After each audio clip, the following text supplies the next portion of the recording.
সকাল সকাল রেডি কই যেতাছস? আজকে না 15 আগস্ট শোক দিবস, স্কুল কলেজ তো সব বন্ধ।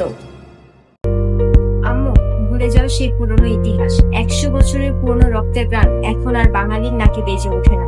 সদ্য শহীদ হওয়া আমার শহীদ ভাইদের রক্তের প্রাণ এখনো এই বাংলায় ছড়িয়ে ছিটিয়ে আছে। তাই আগস্ট মাস এখন থেকে আর কোনো শোকের মাস নয়। 15 আগস্ট আর কোনো শোক দিবস পালন করা হবে না। এখন থেকে বাঙালির জন্য জুলাই মাসে হচ্ছে শোকের মাস।